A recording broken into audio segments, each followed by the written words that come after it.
Hi மக்களே, ஜூடியோல sales போட்டாங்க. 50 பேரும் ஜூடியோல தான் இருக்கீங்க.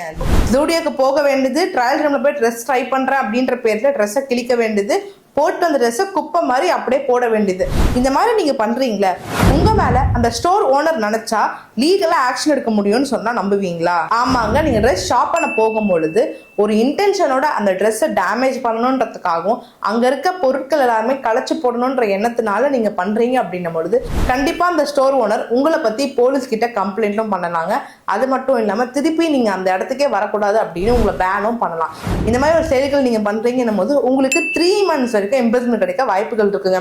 ஆனா நீங்க எந்த ஒரு இன்டென்ஷனுமே பண்ணல, தெரியாம நடந்துருச்சு அப்படின்னும் பொழுது நீங்க அவங்க கிட்ட அதுக்கான பேமெண்ட் கொடுக்குறீங்கன்னும் போது இந்த மாதிரி லீகல் ப்ராப்ளம் நீங்க ஃபேஸ் பண்ணாம இருக்கிறதுக்கும் ஏகப்பட்ட வாய்ப்புகள் இருக்கு. ஆனா ஆக மொத்தத்துல தெரிஞ்சே பண்றீங்கன்னும் போது இதுக்கெல்லாம் நீங்க ரெடியா இருந்துக்கோங்க. ஷாப்பிங் போறேன்ற பேர்ல ட்ரெஸ் எல்லாம் போட்டு பார்த்துட்டு திருப்பி அந்த ட்ரெஸ்ஸை கிழிக்கிறது, இந்த மாதிரி வேலை பண்ணிட்டு இருக்கோம். ஃப்ரெண்ட்ஸ் எல்லாருக்கும் வீடியோ எல்லாமே ஷேர் பண்ணுங்க, இது எல்லாமே தெரிஞ்சுக்கோங்க. இந்த மாதிரி ஷாப்பிங் ரிலேட்டடா லீகல் அப்டேட்ஸ் தெரிஞ்சுக்க நம்ம பேஜை ஃபாலோ பண்ண மறந்துடாதீங்க. அதே மாதிரி ஜூடியோ சேல்ஸ்ல நீங்க போய் பர்ச்சேஸ் பண்ணிருக்கீங்க அப்படின்னா கமெண்ட்ஸ் சொல்லுங்க, இது எல்லாமே தெரிஞ்சுக்கோங்க. தேங்க்யூ.